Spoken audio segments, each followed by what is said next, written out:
Varicose veins కి సరైన చికిత్స కోసం సంప్రదించండి ఎవిస్ హాస్పిటల్.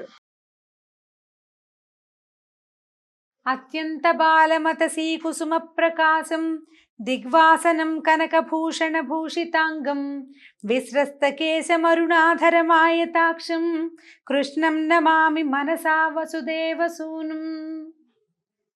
భాగవత కథా సుధా తరువాయి భాగంలోకి వచ్చాం. కృష్ణుడు సుధాముడికి అనేక రకాల వరాలు ఇచ్చి అక్కడి నుంచి బయలుదేరాడు. బలరాముడితో కలిసి గోపబాలుడితో కలిసి మధురా నగరంలో తిరుగుతున్నాడనమాట. ఆ ముందుకు వెళ్తుంటే ఆయనకి ఒక అమ్మాయి ఎదురుపడింది. ఇదేంటంటే చేతిలో పెద్ద పాత్ర ఉందట. పాత్రలో పెద్ద పళ్ళె ఉంది. పళ్ళెల్లో చిన్న చిన్న పాత్రలు చాలా ఉన్నాయి. ఆ పాత్రల నిండా మైపూతలు అంటే గంధాలు అనమాట. పైన రాసుకునేవి క్రీములు లాంటివి అనుకుందాం, లేదా గంధం అని కూడా చెప్పచ్చు. అయితే పాత్ర అది పుచ్చుకుని అట్లా మోసుకుంటూ వెళ్తుంది. దాని ఆమె ముఖం ఎంత అందంగా ఉందోట, మహాద్భుతమైన సౌందర్యంగా ఉంది. కానీ ఎలా ఉంది, ఎలా పొట్టిగా ఉందన్నమాట. ఆమెను చూసి కృష్ణుడు అడిగాడు అనమాట, ఓ పద్మాక్షి, ఎవరు నువ్వు, ఇవన్నీ ఎక్కడికి తీసుకెళ్తున్నావు, నీ పేరేంటి, ఇవి మాకు ఇస్తావా అని అడిగాడు. అవి ఇవ్వు, చక్కగా నువ్వు ఎంతో బాగుంటావు, నీకు బాగా మేలు జరుగుతుంది అన్నాడు. ఓ చక్కనిదానా అని పిలిచాడనమాట. పద్మాక్షి అని పిలిచేసరికల్లా ఆ అమ్మాయి ఏంది, ఓ సుందరంగా నువ్వు భలే అందగాడివి, కానీ నన్ను వేధించద్దు, ఎందుకంటే అందరికీ అందాలు ఎలా వస్తాయి, నన్ను త్రివక్ర అంటారు, నేను కంసుడి దాసిని, అచ్చమైన మైపూతలు అంటే చక్కటి క్రీములు తయారు చేస్తుంది అనమాట. ఇది మా రాజు నన్ను చాలా మెచ్చుకుంటాడు, మీరు కూడా పూసుకుంటారా ఈ క్రీములు అని అడిగేసరికల్లా అయితే ఆయన నవ్వుతూ ఏం చేశారంటే నవ్వుతూ చూస్తున్నాడు అనమాట. ఆమెను కేసి చూస్తుంటే ఆవిడ ఏం చేసింది, దగ్గరగా వెళ్ళింది. ఆ గిన్నె పళ్ళెం పుచ్చుకుని వాళ్ళ దగ్గరికి వెళ్తుంటే ఆమెకు మంచి సంతోషం కలుగుతోందట. నవ్వు, చూపులు, మనసు, అసలు వాళ్ళ నవ్వు మొహాలు, వాళ్ళు తన కేసు చూస్తున్నా అంటే ప్రేమగా చూస్తున్నారు అనిపిస్తుంది అనమాట. ఒక సంతోషం పట్టలేక ఏం చేసింది, ఆ మైపూతలు ఉన్నటువంటి పళ్ళాన్ని కాపింది, తీసుకోండి అని దగ్గరికి వెళ్ళింది. వెళ్ళేసరికల్లా ఏం చేశాడు, తీసుకుని చేతులు రాసుకున్నాడు అనమాట. చేతులకు రాసుకుని ముఖానికి రాసుకున్నాడు, ఒకళ్ళకొకళ్ళు రాసుకున్నాడు. చల్లగా ఉంది, ఎంత బాగుందో వాసన అనుకున్నారు. నున్నగా ఉంది, నునుపుగా అయింది. అది రాసుకునేసరికి చెయ్యి నున్నగా అయింది. నవ్వుకున్నారు, అంతా సంతోషించారు. బాగా సంతోషించి ఆమె ఏమనుకున్నాడంటే, ఆయన పాపం ఇలా పొట్టిగా 3 వంకర్లు తిరిగిపోయి ఉంది గూని అమ్మాయికి. పొట్టిది, మోకాళ్ళ దగ్గర, నడుం దగ్గర, మెడ దగ్గర 3 వంపులు వచ్చేసినాయి అనమాట.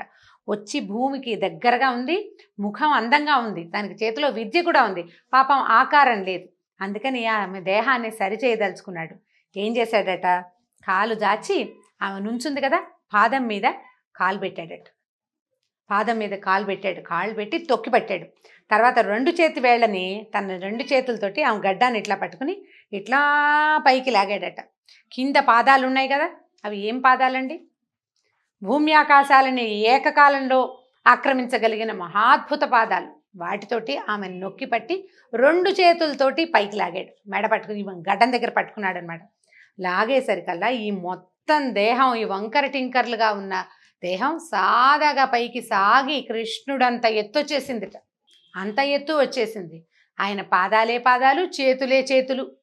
భూమిని తీసుకొచ్చాడు సముద్రంలోంచి. అటువంటి చెయ్యి, బలిచేతి దానం తీసుకున్నాడు ఆ చెయ్యి. దాంతో ఈ 2 చేతులతోటి పట్టుకుని ఆమెను లేవనెత్తేశాడు.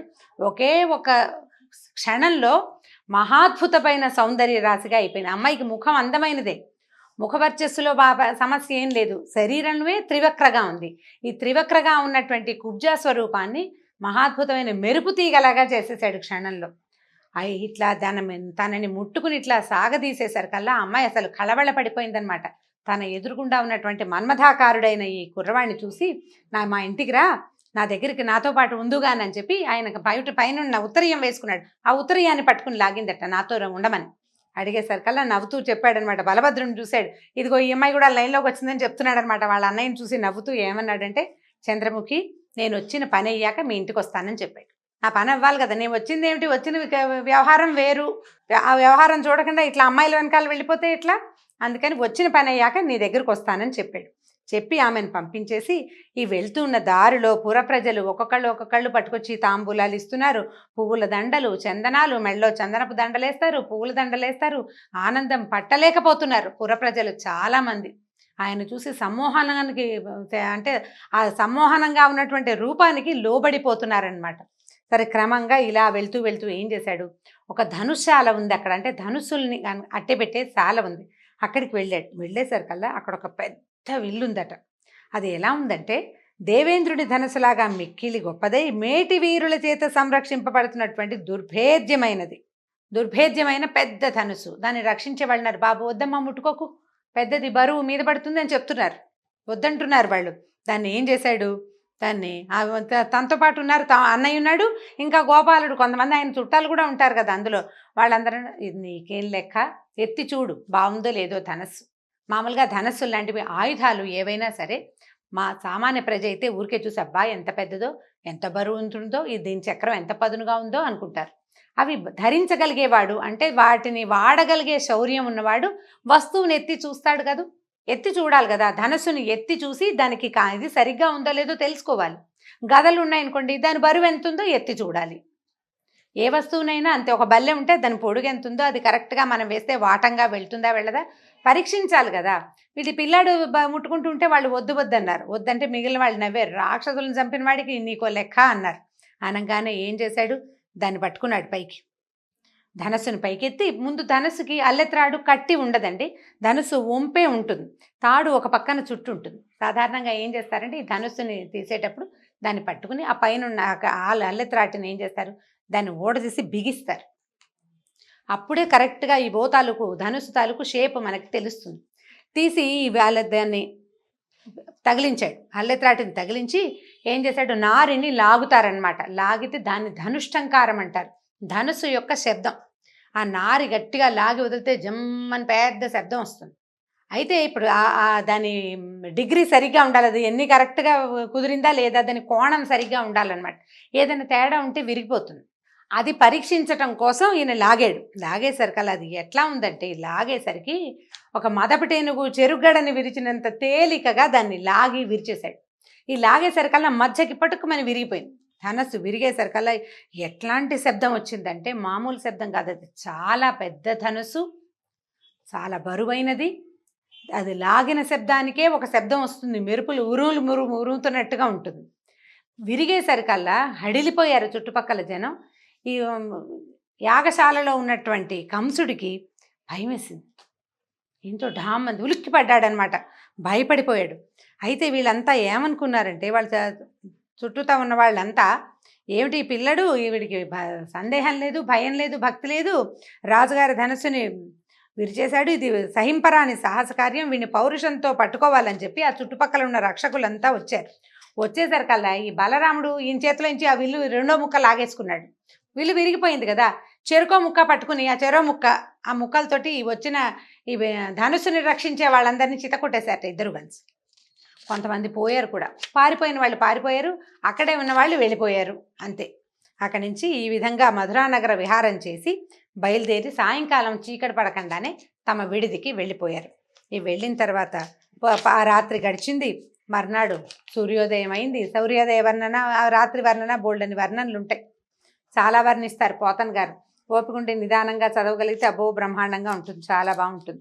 మనకంత సమయం లేదు కదా, కాలాతీతం అయిపోతుంది. అక్కడి నుంచి పొద్దున్నే సూర్యోదయం అయ్యేసరికల్లా కంసుడు మల్ల యుద్ధానికి సిద్ధం చేయించిన క్రీడారంగం చాలా బాగా అరేంజ్ చేశాడండి. మధ్యలో మల్ల యుద్ధం జరుగుతుంది. చుట్టూతా ప్రజలంతా కూర్చుని ఈ యుద్ధాన్ని చూడడానికి వీలుగా చక్కగా ఏర్పరిచారు. కమ్మని కస్తూరి జలంతో బంగారు అనే మట్టి పరిపించారట అక్కడ. అంటే మల్ల యుద్ధం చేసేటప్పుడు కింద ఇసుకలో యుద్ధం చేస్తారు. ఆ మట్టిని మెత్తటి మట్టి తెప్పించారట, బంగారపు రంగు మట్టి. అందులో బురద గిరద లేవు, రాళ్ళు రప్పలు లేవు, నీట్గా క్లీన్గా జల్లెడ పట్టిన రజన్ లాంటి మెత్తటి మట్టి. అక్కడి నుంచి కస్తూరి జలంతో తడిపారట. చుట్టూతా గంధపు కర్రలతోటి కంచెబెట్టారట. గొప్ప గొప్ప పూలదండలు, అలంకారాలు ఎన్ని చేశారో, అంటే బ్యూటిఫుల్గా కనపడుతోంది అనమాట. ఎడదెగని వాద్యాలు అంటే డమడమ మోగుతున్నాయి అనమాట. పుర ప్రజలంతా ఈ మల్ల యుద్ధం జరుగుతుంటే ఆసక్తిగా ఉంటుంది. అప్పట్లో అవే ఉండేవి మరి, ఆసక్తిదాయకమైన క్రీడలు. అందరూ అక్కడికి చేరారు. జనం అంతా సిద్ధంగా ఉన్నారు. ఈ కంసుడి తాలూకు సైన్యం అంతా రెడీగా ఉందన్నమాట. జరగబోయే యుద్ధానికి, ఆ తర్వాత జరగబోయే ఉత్పాతాలకి సన్నద్ధంగా ఉన్నారు. ప్రజలంతా ఉత్సాహంగా చూస్తున్నారు, ఏం జరుగుతుందో, ఏం చేద్దామో చూద్దామని. సరే, ఇప్పుడు ఏమైందట, మల్ల రంగానికి దగ్గరలో ఉన్నతాసనంలో, ఒక పెద్ద ఆసనంలో కంసుడు తన మంత్రులతో, సామంతులతో వాళ్ళంతా తనని సేవిస్తుండగా అందరు నమస్కారం అంటుంటే ఈయనకు లోపల మాత్రం భయం వేస్తోంది అనమాట, ఖేదంతో. ఏం జరగబోతోందోనని, తన మృత్యువు సమీపంలోనే ఉందేమోనన్న భావంతో లోపల బెదురుతున్నాడు. పైకి గాంభీర్యాన్ని నటిస్తూ అందరి సేవలు అందుకున్నట్టుగా గంభీరంగా కనపడుతున్నాడు అనమాట. సమస్త సముద్రాలు ఉన్న మొలనూలుగా ఉన్న భూమండలాన్ని మోయడం మానుకుని నడిచొస్తున్నట్టుగా ఉన్నారట. కులపర్వతాలే నడిచొచ్చేస్తున్నట్టుగా ఉన్నటువంటి మల్లురు. అంటే మామూలుగా ఈ మల్ల యోధులు అనేసరికల్లా వీళ్ళు ఏదో సన్నగా బాడీ బిల్డింగ్ వాళ్ళ ఉంటారండి. మంచి నడకొండల్లా ఉంటారు. మనిషిని చూసేసరికి వాడే ఒక నడుస్తున్న కొండలా ఉంటాడు. ఎలా ఉన్నారంటే భూమిని కులపర్వతాలు మోస్తాయని చెప్తారండి. ఈ కులపర్వతాలు అంటే 8 దిక్కుల్లోనూ 8 ఏనుగులు దిగ్గజాలు పైనుంచి పట్టుకుంటాయని, కులపర్వతాలు కింద నుంచి మోస్తాయని మనకి శాస్త్రంలో అట్లా చెప్పబడింది. ఇవి కాకుండా కింద నుంచి ఆదిశేషువు ఇట్లా లేపి పెడతాడు అని. పర్వతాలని భూధరాలు అంటారు. అంటే కొండ ఈ భూమిని మోస్తాయట. ఆ కులపర్వతాలు ఏవో కొన్ని ఆ పని మానేసి ఇక్కడికి వచ్చినట్టు కనిపిస్తున్నాయట. ఎవరెవరున్నారు చూడండి. చాణూరుడు, ముష్టికుడు, శలుడు, తోసలుడు తమ వాళ్ళ తాలూకు గురువుల్ని వెంట పెట్టుకుని, అంటే ఈ మల్ల యోధులకి పాఠం చెప్పిన గురువు గారులు ఉంటారు కదా, వాళ్ళు కూడా వస్తారు. యోధుడు అంటే వాడు ఒకడే రాడు, వాడికి పరివారం ఉంటుంది. మనం కూడా చూడండి రెజ్లింగ్ కాంపిటీషన్స్ చూస్తామా, ఒకడు ముసుగేసుకుని నడిచేస్తుంటాడు ఆ రెజ్లర్. ఆయన వెనకాల పక్కన సేవించేవాళ్ళు ఒక 3-4 విసిరి కరబెట్టి విసిరేవాడు, మంచినీళ్ళు ఇచ్చేవాడు, 5-6 వస్తారు. అట్లా వీళ్ళకు కూడా ఒక్కొక్కళ్ళకి ఒక 6-7 ఉన్నారు వాళ్ళ సొంత గురువులు, తర్వాత శిష్యులు. మంచినీళ్ళు అందించేవాడు, వస్త్రాలు సరిచేసేవాడు, తర్వాత ఏమో ఈ నోట్లో ఏదైనా పళ్ళకి తగలకుండా పెట్టేవాడు, ఆభరణాలు సరిచేసేవాళ్ళు. ప్రతివాడికి ఒక పరివారం ఉంటుందన్నమాట. ఈ పరివారంతో సహా వస్తున్నారు లోపలికి. వస్తుంటే ఎట్లా ఉందంటే డమా డమా డమా శబ్దాలు వస్తుంటే వీళ్ళకి స్వాగతం చెప్పడానికి కూడా ఏదో మంగళ వాయిద్యాలు అవి మోగించరు. ఈ మల్ల యుద్ధాలు అవి అప్పుడు స్మూత్గా ఉండదు. ఉద్రేకాన్ని కలిగించేటువంటి శబ్దాలు, డోలు లాంటివి, అంటే డప్పులు లాంటివి. ఆ శబ్దాలకి ఇంకొంచెం మంచి ఉత్సాహభరితంగా గబగబా నడుస్తూ వీళ్ళంతా చేరుకున్నారు.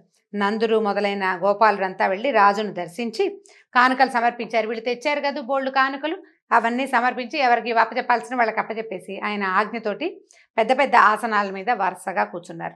సరే, బలరామకృష్ణులు కూడా చక్కగా అలంకరించుకున్నారు. ఇక్కడ ఈ జట్టీలు భేరీ నినాదాలు పై అని పెద్ద పెద్ద సౌండ్లు వస్తున్నాయి. ఈ డమడమా మోగుతుంది. వీళ్ళకు కూడా ఉత్సాహం వచ్చింది, పిల్లలకు కూడా. ఆ మల్లరంగం చూద్దాం అనుకున్నారు. సరే, జంకు గొంకు లేదు. వాళ్ళకేం జంకు, భయం భక్తి ఏం లేవు అక్కడ. భయభక్తులు ఎవరికి ఉండాలండి? భయపడాల్సిన వాడికి భయభక్తులు ఉండాలి. ఏ భయము లేనివాడి, అంటే అభయం ఇచ్చేవాడికి భయభక్తులు ఎందుకుంటాయి? వాడికి ఏం ఉండక్కర్లేదు. బ్రహ్మాండంగా చూస్తున్నారు. ఎంత బాగుందో చూద్దామని ఏం చేశారట, ఈ రంగస్థలానికి వెళ్ళే దారిలో వాకిలి దగ్గర పెద్ద ఏనుగుందటండి. కువలయాపీఠం దాని పేరు. మొదట చెప్పుకున్నాం మనం. ఈ ఏనుగును చూసేసరికి అది ఎట్లా ఉందంటే మామూలువి ఒక 100 ఏనుగుల బలం ఆ ఒక్క ఏనుగుకే ఉన్నట్టుంది. దాని వెనకాల ఓ 10 ఏనుగులు నిలబడ్డ కనపడవు. అదంత పెద్దదనమాట. అంత బ్రహ్మాండంగా ఉంది. విపరీతమైన మదం. దానికి మొహం మీద నుంచి చెమట కారుతూ ఉంటుంది. ఏనుగులు మదం ఎక్కి ఉండటం అనేది ఒక పదం అండి. అయితే మనం ఇప్పుడు దాన్ని ఒక బ్యాడ్ వర్డ్ కింద భావిస్తాం.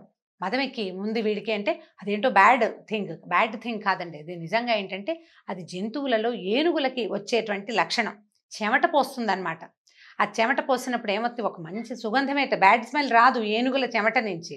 అది క్రమంగా ఏమవుతుంది, అది ఉద్రేకం పెరిగిన కొందికి దానికి కోపము చికాకు వస్తాయి. దానికి కావాల్సింది దొరికితే కానీ అది ఊరుకోదన్నమాట. ఆ ఏనుగులకు వచ్చే ఉద్రేకాన్నే మదమెక్కటము అనే పదం.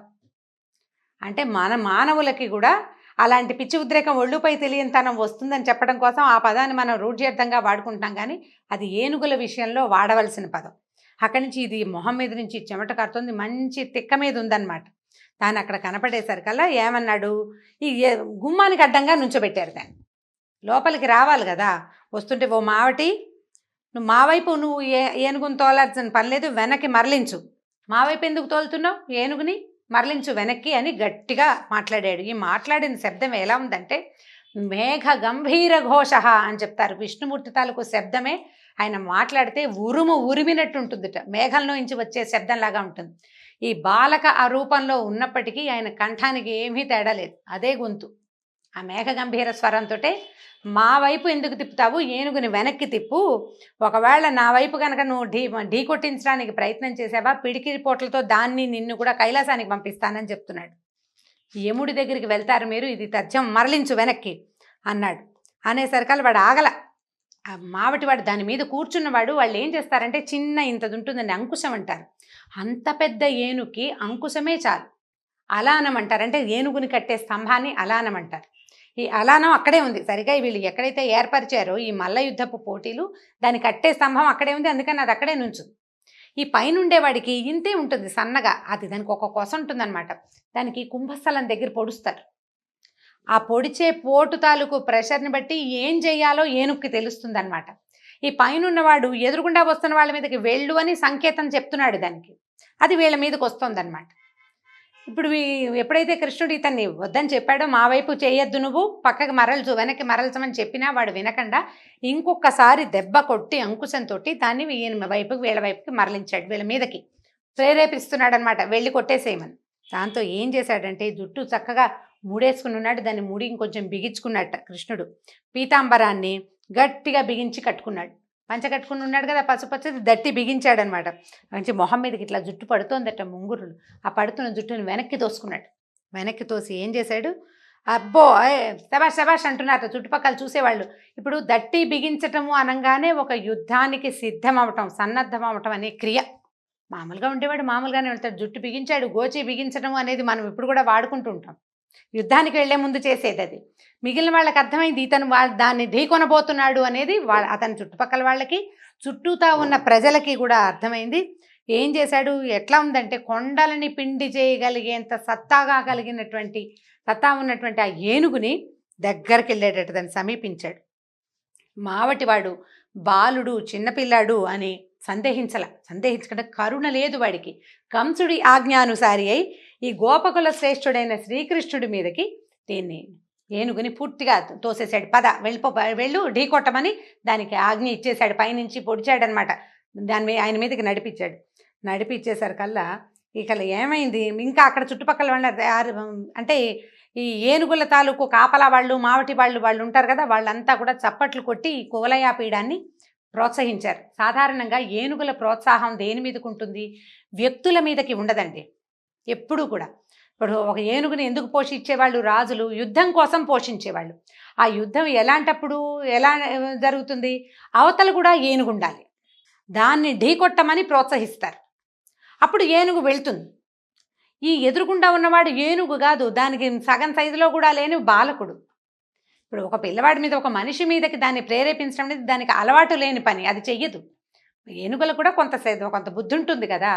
ఇప్పుడు దాన్ని ప్రేరేపించాలంటే మావటివాడు ఒకడు గుచ్చితే కొంచెం దగ్గరికి వెళ్తోంది కానీ జోరోమని పడిపోవటల.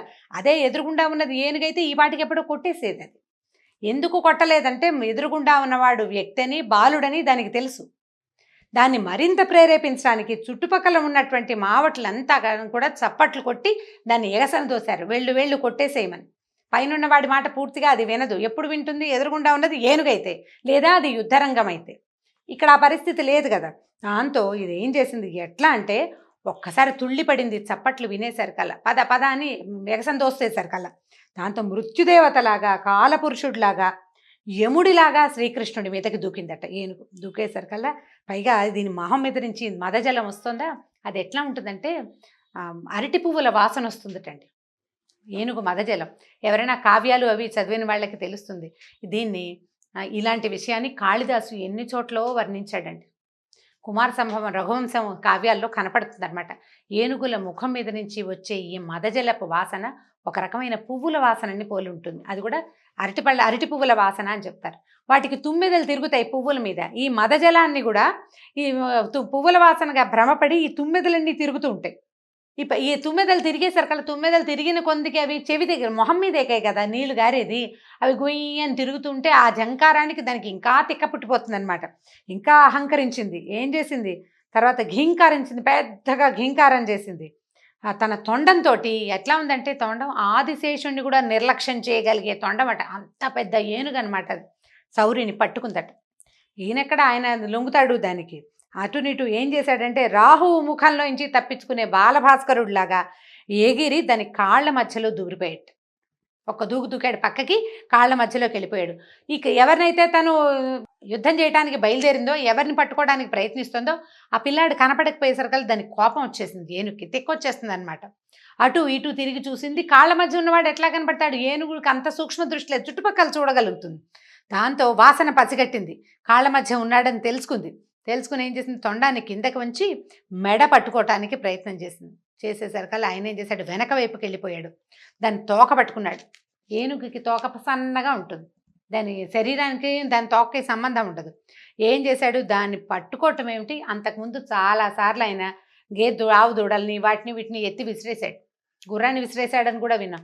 అంత ఏనుగుని తోక పట్టుకుని విసిరేశాడట, గిరగిరా తిప్పి విసిరేశాడు. ఇక అటు ఇటు ఆయన పక్కకు పడేసరికల్లా ఆ ఏనుగు దానికి తిక్క మీద ఉంది, పైగా వీడిని కొట్టాలి అని ప్రోత్సాహం ముందే పొందింది. అది తను ఇతనే పట్టుకున్నాడని, తన కాళ్ళ మధ్యలో నుంచే వెళ్ళాడని అది తెలిసింది కదా, ఆ వాసన ఒకటి తెలుస్తుంది, ముఖం గుర్తుపడుతుంది. దాంతో కింద పడినా సరే అది మళ్ళీ పరిగెత్తుకుంటూ వచ్చిందట. ఇక తను కుడివైపుకి తిరిగితే ఎడం వైపుకి తిరిగి, అది ఇటు వస్తే అటు వచ్చి దొరకకుండా దాన్ని నానా తిప్పలు పెట్టాడు. తిప్పలు పెట్టి దానికి రొప్పి వచ్చేసింది, ఆయాసం వచ్చేసింది. కోపం ఉన్నప్పుడు ఆయాసం ఎక్కువ వస్తుంది. జంతువుకైనాను తను అనుకున్నది జరగకపోతే జంతువులకు కూడా కోపం వస్తుంది. ఇక అటు తిరిగింది ఇటు తిరిగింది. ఇంకా ఏం చేశాడట ఈయన, ఒక్కసారి ఎగిరి కుంభస్థలాన్ని భేదించాడు, మొహం మీద కొట్టాడు 2 పిడుగుద్దులు. కొట్టేసరికల్లా ఈ ఏనుగుల కుంభస్థానంలో ముత్యాలు ఉంటాయటండి, రత్నాలు కూడా ఉంటాయి. ఇది కూడా మనకి కావ్యాల్లోనే కనపడుతుంది. సాధారణంగా ఇప్పుడు మనం మామూలు వాళ్ళంటే ఏమనాలి, మన ఛానల్స్లో చూస్తుంటాం కదా, అబ్బాయి అలాంటివి ఏమి ఉండవండి అంటారు. ఉండకపోవచ్చు, కానీ పాతకాలపు ఈ పుస్తకాల్లో కానీ మనకి పురాణాల్లో కానీ కావ్యాల్లో కూడా ఏనుగు కుంభస్థలంలో ముత్యాలు అవి ఉంటాయని, మంచి ముత్యం ఏనుగు కుంభస్థలంలోనే దొరుకుతుందని చెప్తారు. ఈ కొట్టేసరికల్లా దాని ముఖం మీద నుంచి ఇది పగలంగానే ఎలా అయిందంటే, ఇట్లా ఎగిరిపోయిన ముత్యాలు, కుంభస్థలం పగిలి ఎగిరిన ముత్యాలు దాని కుంభస్థలపు తాలూకు నెత్తురు తగిలి రత్నాల్లాగా మెరుస్తూ అటు ఇటు పడిపోయినాయట. కొట్టేశాడు, బాగా పడిపోయినాయి దెబ్బలు. ఒకే ఒక పెద్ద కేక ఘీంకరిచ్చింది, చావు కేక అనమాట అది. అదేదో శౌర్యంతో ఘీంకారం కాదు, శక్తిని కోల్పోయి ఈ మొహం పగిలిపోయేసరికల్లా తొండం వేళ్లాడిపోయింది. ఎలా అయిందంటే అది తామరతూడులాగా వేళ్లాడుతూ పడిపోయిందట కిందకి. ఈ చుట్టుపక్కల వాళ్ళంతా పరమాశ్చర్యం పొందారు. ఈయన ఏం చేశాడు, దీని కింద పడంగానే దాన్ని ఏంటంటే, ఏనుగులకి వాటి బలము వాటి మదము వీటిలలో ఉంటుంది, ఏనుగు దంతాల్లో. దాన్ని ఏం చేశాడు, గట్టిగా మీదకి మెడ దగ్గర కాలేసి దంతాలు ఊడబెరికేశాడు. ఊడబెరికిన దంతంతో కొట్టాడు 4-5 దెబ్బలు. మొహం పగిలితే చచ్చిపోలే, అది వడిలిపోయింది, దానికి నొప్పి పుట్టి బాధతోటి పడిపోయింది కిందకి. కొట్టి ఏం చేశాడు, ఇంకో దండం కూడా లాగేశాడు, 2వ దంతం కూడా లాగేశాడు. ఆ లాగిన దంతంతో ఆ చుట్టుపక్కల ఉన్న మావటి వాళ్ళంతా ఆశ్చర్యంగా చూస్తూనే ఉన్నారు. పటాపటా కొట్టేశాడు. మధ్యలో బలరాముడు కూడా 2వ దంతం లాక్కుని ఆయన కొట్టేశాడు. ఇద్దరు కలిసి చేరుకో దెబ్బ వేసి మావటి వాళ్ళందరినీ సంహరించేశారు. ఎందుకంటే బాలుడు వీడి మీదకి పంపించడం ఏమిటని ఇంగితం లేదు వాళ్ళకి. ఒక రాక్షస రాజుని అనుసరిస్తూ అతని రాక్షస పాలనలో ఉంటూ వీళ్ళకు కూడా రాక్షస ప్రవృత్తి వచ్చింది. ఇంత నడగొండలాగా ఉన్న ఏనుగు బాలుర సమూహం మీదకి పంపటం ఏమిటి అనే చిన్న ఆలోచన చేయని వాడు మనిషి అయినా రాక్షసుడితోటి సమానమే. దాంతో మొన్న మావటి వాండ్రందరినీ సంహరించేశారు. చెరొక దంతాన్ని భుజం మీద గదల్లాగా వేసుకుని ఏం చేశారు, గోపాలకులందరూ తమని అనుసరించి వస్తుండగా మల్ల యుద్ధం జరుగుతున్నటువంటి రంగస్థలానికి ప్రవేశించారు. కువలయాపీడ వధతోటి ఈరోజు భాగం సమాప్తం. వచ్చే భాగంలో మళ్ళీ రేపొద్దున కలుసుకుందాం. నమస్కారం.